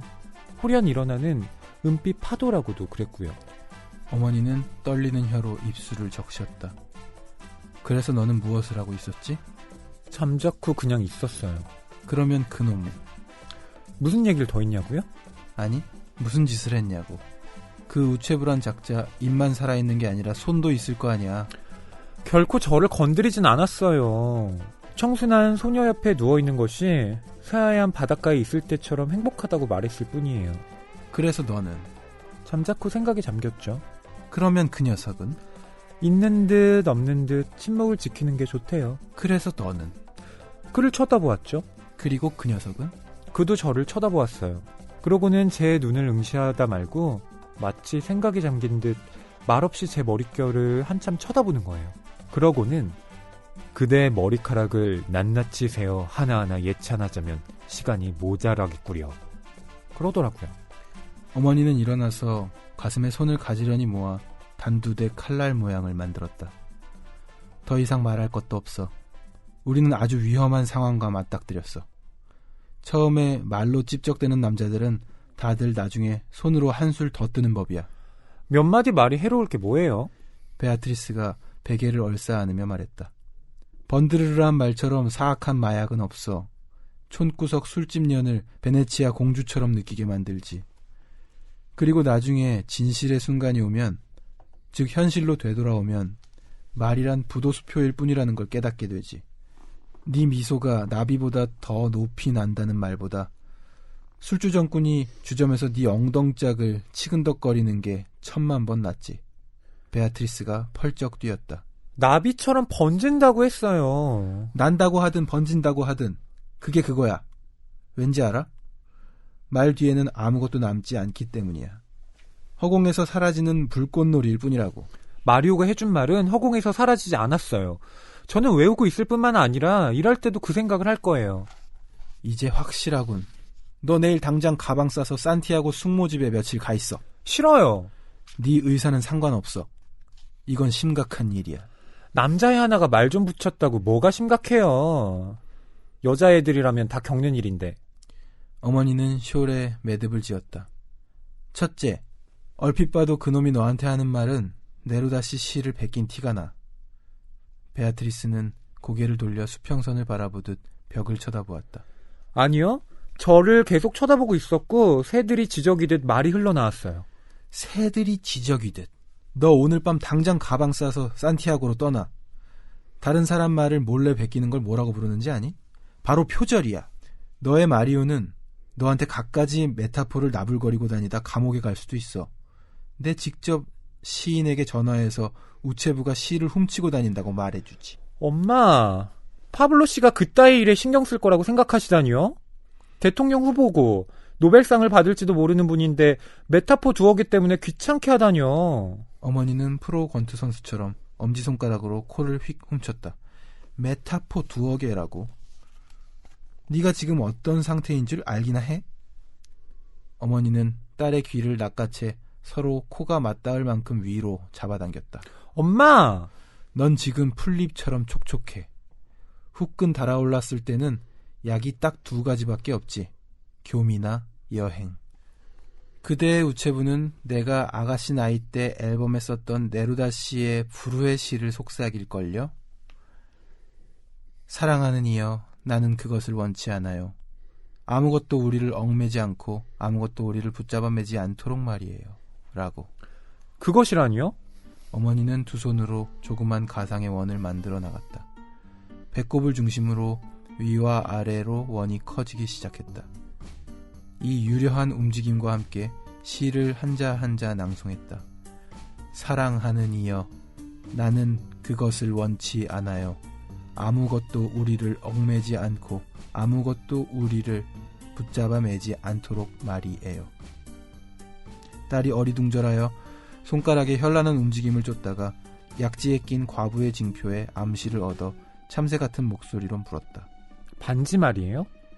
남편이자 베아트리스의 아버지가 죽었을 때 과부는 또다시 그렇게 사랑하는 식구 누군가가 죽지 않는 한 결코 울지 않겠다고 맹세했다. 하지만 이번에는 적어도 눈물 한 방울이 흐를락말락하였다. 그래, 반지. 얌전히 가방이나 싸렴. 소녀는 베개를 물어뜯으면서 자신의 치아가 남자도 유혹하지만 천은 물론 살점까지도 뜯어버릴 수 있다는 것을 과시했다. 그러고는 악다구니를 썼다. 기막혀. 남자의 하나가 내 미소가 얼굴에서 나비처럼 날개짓한다 그랬다고 산티아고에 가야 되다니. 과부 역시 열을 올렸다. 닭대가리 같으니. 지금은 네 미소가 한 마리 나비겠지. 하지만 내일은 네 젖통이 어루만지고 싶은 2마리 비둘기가 될 거고 네 젖꼭지는 물오른 머루 2알, 혀는 신들의 포근한 양탄자, 엉덩짝은 범선 돛. 그리고 지금은 네 사타구니 사이에서 모락모락 연기를 피우는 그것은 사내들의 그 잘난 쇠몽둥이를 달구는 흑옥 화로가 될걸? 퍼질러 잠이나 자. 네, 마리오의 고백을 들은 베아트리스. 생각이 잠깁니다. 예. 어머니는 그걸 이상하게 보죠. 예, 그러면서 대화를 이어나가는데 대화라기보다는 격렬한 논전이네요.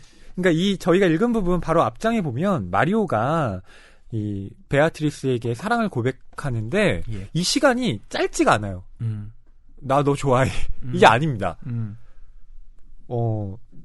처음에는 해가 떠 있을 때 시작을 했는데요. 그게 어둠이 완전히 깔릴 때까지 그 말을 계속했다라고 이야기해요. 이걸 듣고 있는 것 자체도 대단하다. 베아트리스도 범상치 않구나. 이런 생각이 들더라고요. 저는. 갑자기 시라노의 한 장면 생각나네요. 더 해줘요, 더. 이 고백을 더. 고백을. 달콤한 말들 더 해달라고. 그렇죠. 근데 어떠세요? 경환 씨는 혹시 사랑의 고백을 하셨을 때 이렇게 길게 해본 적 있으신가요? 널 위해 밤새워 노래를 불렀지라는. 진짜 밤새워 가면서 노래를 누군가를 위해서 해보신 적 있어요? 몇 시부터 몇 시까지냐면요. 진짜로요? 어쨌든 그런 제가 또 그런 순정파 아니겠습니까? 대단하다. 밤새 할 수 있죠. 그러니까 실제로 할 수 있죠 말고 실제로 해보신 적 있어요? 실제로요. 네. 사랑에 빠지면은 뭐 그 정도는 기본이죠. 그러니까 저는 계속 나오죠. 통화를 뭔가가. 정말 그렇지, 전화 통화가 가면서 할 수 있는데 그거 했죠. 하신 거예요, 그럼? 그런 거 아닌가요? 근데 전화 통화하면서 뭐 정치 문제 얘기했나요? 아니 물론 되게 달콤한 말들을 속삭였지만 약간 마리오가 하듯이 이런 식으로 너의 얼굴은 나비가 있단다. 뭐 이런 식으로 얘기는 한 적이 없는 것 같아요. 제가 약간 달콤하게 할 수 있었던 말은 너의 얼굴은 나는 평론집의 범진은 아니요 그렇게 안 해요. 나는 너를 뭐라고 해야 할까요? 그 비유를 사용해야 되잖아요. 뭐 이를테면 나는 너를 낭만 서점에 봄날에 핀 벚꽃처럼 사랑해. 어떻게? 예, 벚꽃이 이제 만개할 텐데. 예, 그쵸. 적절했네요. 예. 만개다 금방 떨어지는데. 큰일 났네. 네. 이런 식으로, 했던 기억은 나는데, 글쎄, 이게, 정말 이 베아트리스한테는 커다란 충격으로 다가온 것 같아요. 이런 말을 들어본 적이 없으니까. 그러니까 이 두 사람 모두에게 운명이 아닐까요? 그렇죠. 17, 16 소년 소녀에게 찾아온 첫사랑인데. 그렇죠. 맞습니다. 근데 이 어머니가 너 메타포? 이러면서 굉장히 경계를 하잖아요. 예. 그러니까 저는 이 어머니의 이 약간 과민할 정도의 이 반응은 진짜 과민하다고 느껴지는데 저는 이 소설에 나오진 않았지만 어머니가 바로 그 과정을 겪었을 거예요. 그러니까요. 한번 경험했기 때문에 이거 남자들의 이 말이 얼마나 위험한지에 대해서 메타포 다음에 임신이야. 조심해. 이렇게 이게 실제로 나오죠. 그러니까 너 메타포 다음에 미혼모가 될 거다라고 이야기를 하잖아요. 그러니까 어머니는 알고 있습니다. 이 위험성에 대해서. 그러니까 이 말이 가진 힘에 대한 경계를 하고 있는 거예요. 예. 그러면서 동시에 이 어머니가 누구보다 그 메타포를 잘 사용합니다. 딸에게 훈계를 하는 걸 들어보면 메타포를 이렇게 잘 사용하는 어머니라니. 특히 마지막에 경환 씨가 읽은 그 부분 있잖아요. 그러니까 아주 어떻게 보면 이 부분이 너무 날것의 표현 아닌가?라고 생각이 좀 육감적인가 있겠지만 이거 메타포를 적절하게 사용한 겁니다. 그러니까 이 어머니가 갖고 있는 메타포에 대한 경계를 본인이 굉장히 잘 사용함으로써 드러내는 어떤 아이러니라고 볼 수가 있죠. 아까 낭독할 때 그 부분이 굉장히 저는 쉬웠어요. 그래서 너는 그래서 그 녀석은 이 몇 번 반복됐거든요. 네. 예. 그러니까 어머니가 딸이 뭐 걱정돼서겠죠. 계속해서 캐묻는 그런 장면이었습니다. 네. 결국 이 고백이 통합니다.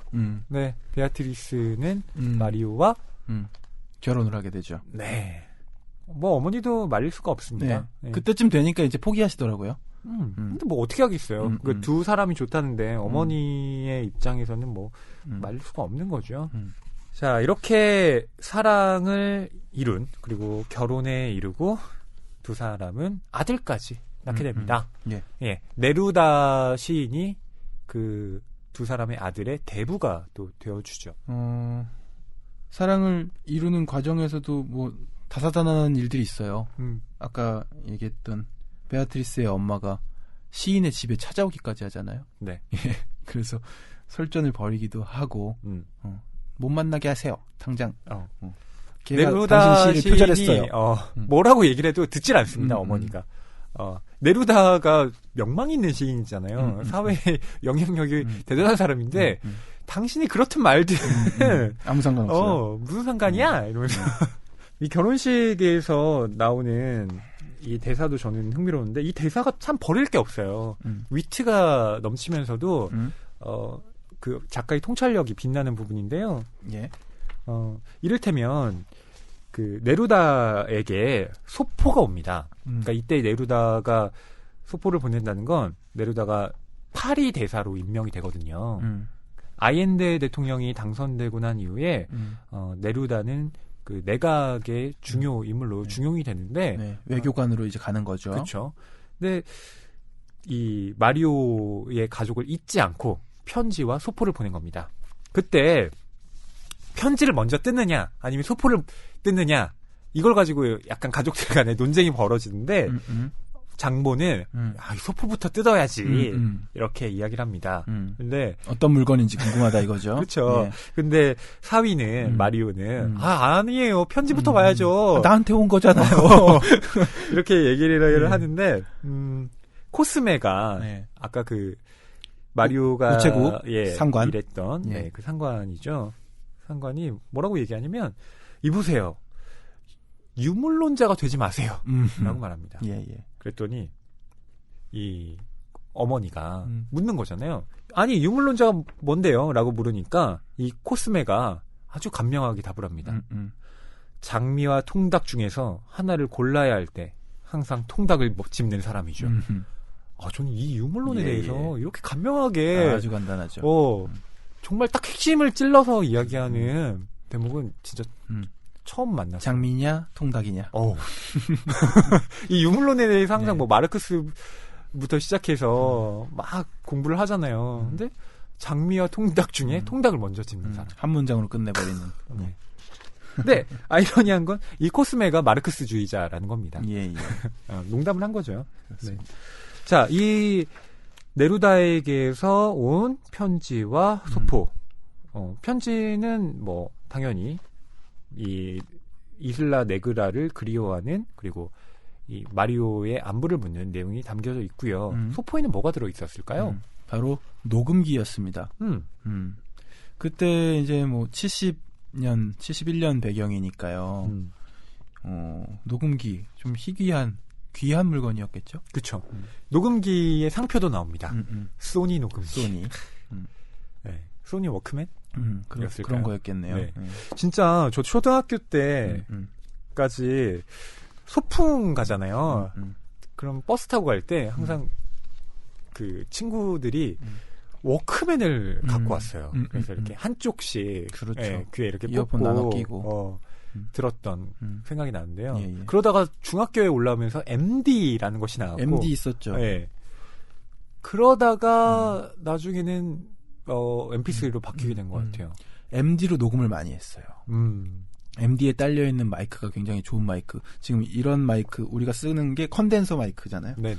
MD에도 컨덴서 마이크가 있었어가지고 방의 소리를 굉장히 잘 잡아줘서 기타를 둘이서 치는데 솔로를 쳐야 되면 좀 더 가까이 오고 한 명은 좀 멀리 가서 노래 부르는 사람은 좀 옆에서 그쵸. 탬버린 칠 거면 저 뒤에 가서 쳐야 되고 맞아요. 예, 그렇게 해서 녹음한 것들이 많이 있었거든요. 근데 지금은 또 MD를 사용하지 않죠. 그렇죠. 휴대폰 음성 메모가 다 되니까 좀 낭만이 덜하죠. 예. 그러니까 이때의 그 워크맨을 가지고 네루다가 부탁한 게 있습니다. 바로 이슬라 네그라의 소리를 좀 녹음해서 보내달라. 역시 시인이에요. 이런 걸 이제 전문 용어로는 앰비언스라고 하는데. 뭐 있어 보이는데요, 앰비언스? 이번에도 앰비언스를 좀 수집했거든요, 제가. 네.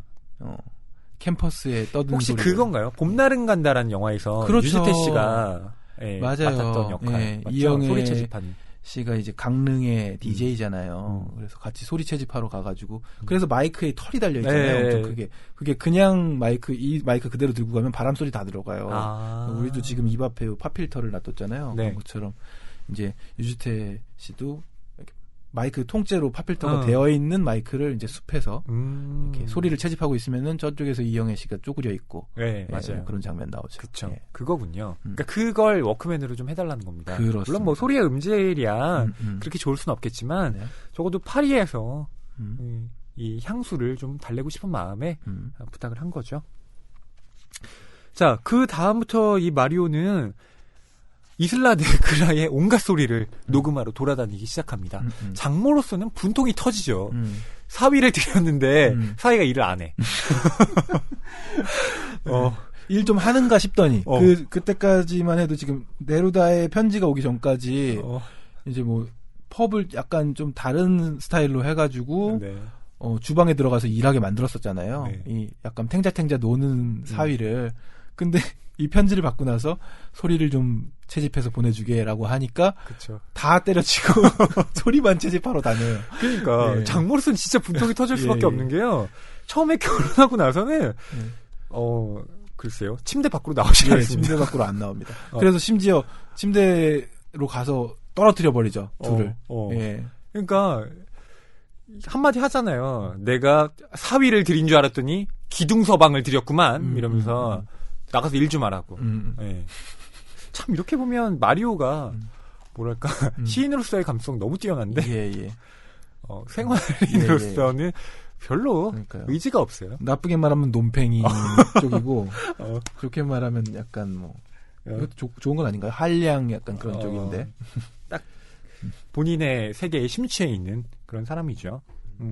그러고 나서 이 네루다의 부탁을 들어주기 위해서 바다에 가서 하루 종일 갈매기가 고기를 낚아채는 소리를 채집하기도 하고 네루다의 집에 가서 종이 있거든요. 그 종을 막 흔들면서 녹음하기도 하고 진짜 여러 가지 것들을 그 바다 근처의 소리를 채집한다고 할 때 좀 무섭더라고요. 빠뜨리면 어떡해. 그 귀한 녹음기를. 그쵸. 그러면 다 날아가는데. 맞아요. 예, 아마 조심해서 했나 봅니다. 그 후에 네루다가 있는 파리로 이제 이 소리들을 보내게 되죠. 예. 마리오는 몇 달간 공들인 작업 끝에 이 유쾌한 장식들에 둘러싸여 녹음기의 섬세한 파장을 살펴가면서 다음과 같은 편지를 녹음했다.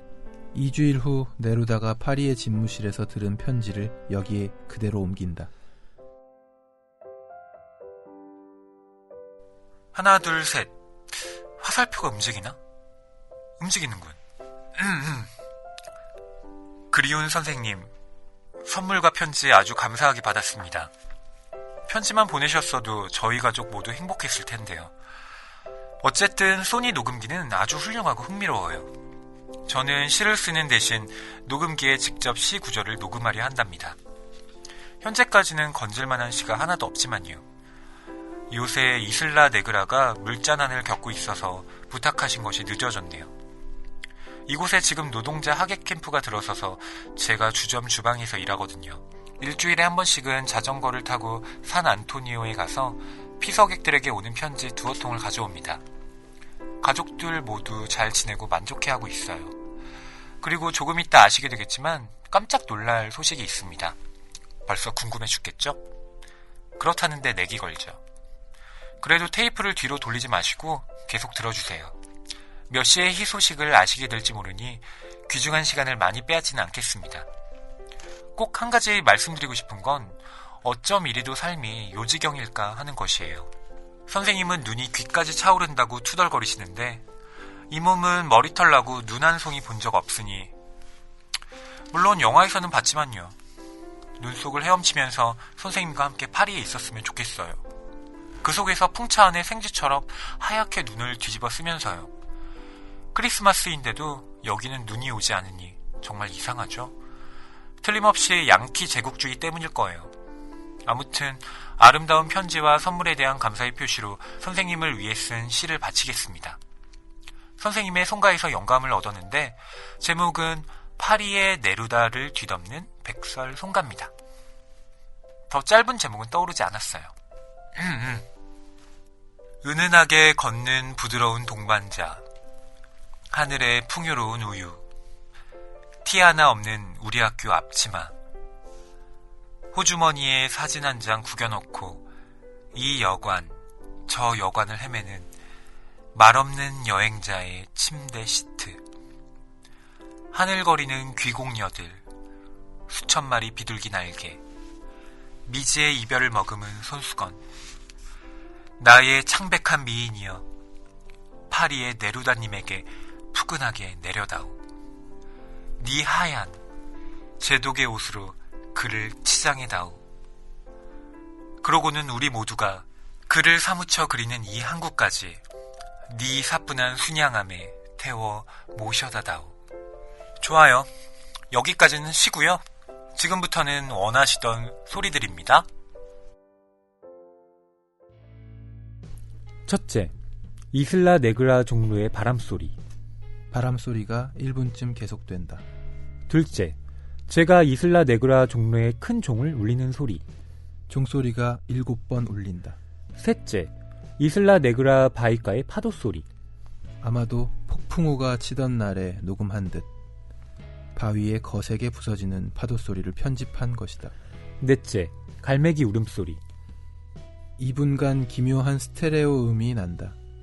녹음한 사람이 앉아있는 갈매기들 쪽으로 살금살금 다가가서 새들을 놀래 날려보낸 듯하다.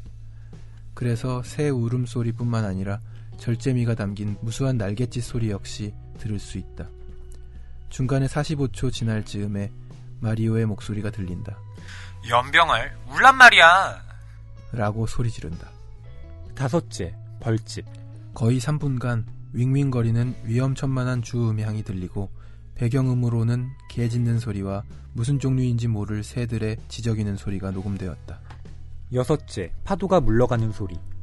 녹음의 절정의 순간으로 큰 파도가 요란하게 모래를 쓸어가다가 새로운 파도와 뒤섞일 때까지의 소리를 마이크가 매우 가깝게 쫓은 듯하다. 마리오가 내리 쏟아지는 파도 옆을 달리다가 바다로 뛰어들어 파도끼리 절묘하게 섞이는 것을 녹음했을 수도 있다. 그리고 7째. 분명히 긴박함이 깃든 격앙된 음성이었고 침묵이 뒤를 잇는다. 파블로 네프탈리 히메네스 곤잘레스군. 갓 태어난 아기가 쩌렁쩌렁 우는 소리가 10분쯤 지속된다. 자, 파블로 네루다이에게 보낸 녹음 테이프. 네. 저는 마리오의 편집 기술에 대해 깜짝 놀라게 됐어요. 예. 어떻게 이렇게 편집을 하지? 그러게요. 녹음기를 가지고? 이 녹음기는 경험을 못 해본 녹음기라서 어떤 방식으로 조작하는지 모르겠지만 맨 처음에 화살표가 움직이나 하는 걸 보니까 요게 이렇게 까딱까딱하는 네. 제가 요즘에도 녹음하면서 자주 보고 있는 그 화살표인 것 같은데. 그러게요. 완전 아날로그 방식이거든요 지금. 예. 괜찮을 것 같아요. 그렇죠. 예. 궁금합니다. 그리고 마지막에는 이제 태어난 자신의 2세 아들의 울음소리를 네. 아주 자랑스럽게 네. 반가워하시겠지 하면서 10분간이나 녹음해서 보냅니다. 예. 그러니까 이 아들의 이름도 파블로 네루다의 본명과 필명을 함께 섞어서 네. 예, 만든 이름이에요. 네, 저희가 아까 필명도 길게 말씀드렸었죠. 예, 본명이 네프탈리 리카르도 레이에스 비소알토. 네네, 본명. 네. 네루다를 얼마나 좋아하면 네, 이렇게 자기 아들의 이름도 지었는데요. 그러니까 그렇습니다. 네루다로서는 기쁜 거죠. 아, 네. 태어났구나. 마리오의 아들이구나 이러면서 마지막에 이 아이의 울음으로 장식하는 것도 참 저는 이 소설의 어떤 찐한 감동을 네, 느끼게 되더라고요. 그렇습니다. 자, 그러니까 시라는 것에 대해서 이 소설은 계속 생각하게 만들잖아요. 근데 저는 시가 다른 것이 아니라 이렇게 네루다가 이슬라 네그라의 온갖 소리들을 듣고자 했던 그 소리 자체가 네루다에게는 시처럼 들렸을 수도 있겠구나. 그렇죠. 꼭 언어로 표현된 것이 아니라 그걸 단어들로 재배열하는 게 또 시인의 능력일 테고요. 그렇죠. 네. 네. 그리고 그 마음을 이 마리오가 잘 이해했기 때문에 네루다의 마음에 꼭 드는 이런 선물을 보내지 않았을까 싶어요. 그렇습니다. 네. 이 네루다와 마리오 이 이후부터 이 두 사람의 삶은 좀 많이 달라집니다. 예, 그렇습니다. 네. 여기까지는 굉장히 행복한 이야기들이 계속 펼쳐졌지만 이후로는 칠레 정부 네. 그리고 정치적인 부분들 암흑이 들이우는 것과 동시에 주인공들에게도 조금 슬픈 나날들이 네. 펼쳐지게 됩니다. 예. 이 네루다의 우편 배달부 저희가 오늘 다뤄봤는데요. 경원 씨 어떠셨나요? 네, 저는 이걸 초반에 말씀드렸어야 되는 것 같은데요. 제가 모모 좋아했잖아요. 그동안 네. 늘 5손가락 안에 모모 예찬을 꼽았잖아요. 많이 했었죠. 왜냐면은 정말 낭만 서점을 하면서는 자의로 독서를 하는 게 아니다 보니 예. 이 책은 이해가 안 가는데 이 책은 잘 모르겠는데 하면서 읽는 경우도 꽤 있단 말이죠. 물론 이 스튜디오에 와서 허희 씨의 평론을 들으면서 이제 다시금 뭐 이해를 하기도 하고 하는데 네. 네루다의 우편 배달부가 지금 1위 찍었습니다. 오, 너무 대단한데요? 감명 깊게 읽었어요. 예. 저희 PD님도 아까 뭐 이야기를 나누다가 이 책이 이렇게 좋은 줄 몰랐다고 하시더라고요. 예. 시를 배워가는 순수한 소년의 그 모습 지켜보는 것이 너무 즐거웠고 또 시인과의 그런 교류들 너무 재밌고 시를 배우는 그 과정 안에서 네. 다시금 뭐랄까요? 예술혼이 다시 불탄달까? 그쵸. 나도 시 쓰고 싶다. 그러니까 저도 이제 문학 공부를 계속 해나가면서 나중에는 고도화된 어떤 기법들 그다음에 시에 대한 보다 더 추상적인 이론들을 많이 공부하게 되잖아요. 근데 점점 시 자체 그게 뭐였지? 이런 생각들을 좀 할 필요가 있는데 그 가장 순수한 동기를 그렇습니다. 이 책을 통해서 발견하게 된 것 같아요. 예. 그리고 무엇보다 저희가 이제 뒷부분 아직 말씀드리지 못했지만 이제 조금은 슬퍼지는 암울해지는 어떤 정치적인 이야기들도 펼쳐지는데 이 부분 읽으면서도 인생은 아름다워라는 영화에서 느꼈던 감동 비슷한 것을 느꼈어요. 네. 그 유대인 수용소에서 아들에게 계속 이건 놀이라고 가르쳐주고 아들을 슬프게 하지 않으려고 노력하는 그런 아주 암울한 상황 속에서도 굉장히 희망을 주는 그런 영화잖아요. 이 책에서도 그런 부분을 좀 느꼈습니다. 그렇죠. 네. 그리고 무엇보다 시를 통해서 한 사람이 어떻게 바뀌어 가는가. 이때의 이 마리오의 변모라는 것은요, 시를 접해 나가면서 이 사람의 정치적인 의식도 변하게 되거든요. 예. 그러니까 시가 갖고 있는 무기로서의 혁명성, 이런 것들도 이 시 안에 또 이 작품 안에 다분히 들어가 있습니다. 예. 또 파블로 네루다가 추구했던 것 중에 하나가 시가 갖고 있는 정치적인 힘이었죠. 네루다가 마리오를 거의 마지막에 이제 만났을 때 이런 얘기를 하죠. 네루다는 많이 아픈 상황이었잖아요.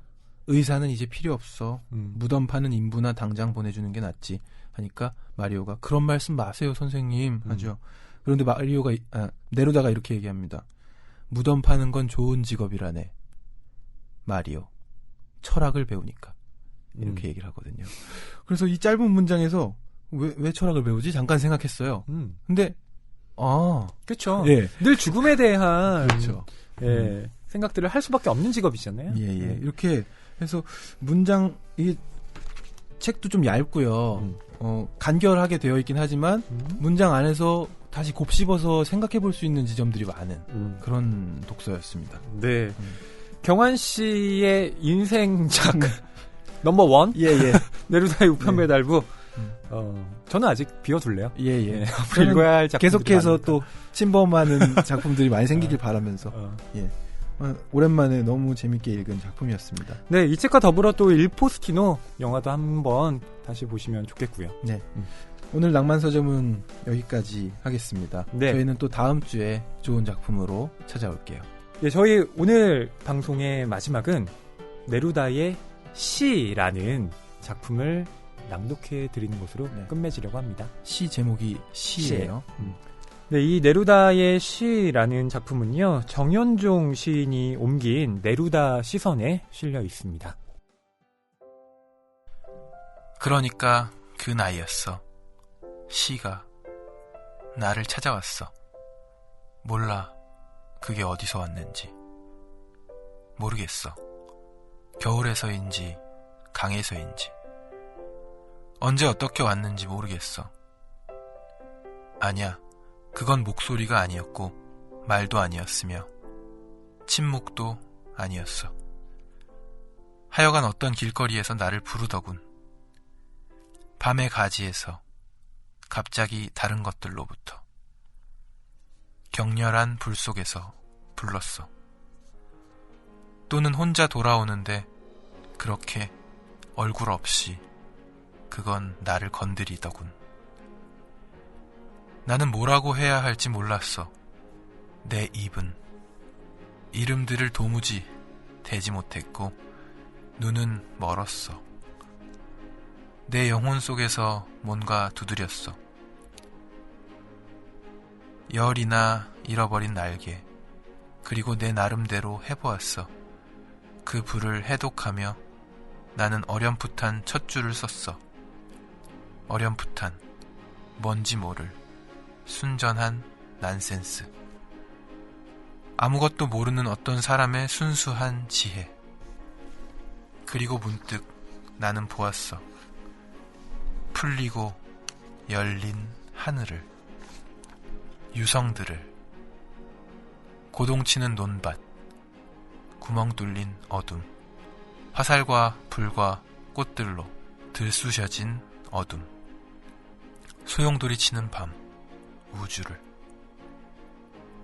그리고 나, 이 미소한 존재는 그 큰 별들 총총한 허공에 취해 나 자신이 그 시면의 일부임을 느꼈고 별들과 더불어 굴렀으며 내 심장은 바람에 풀렸어.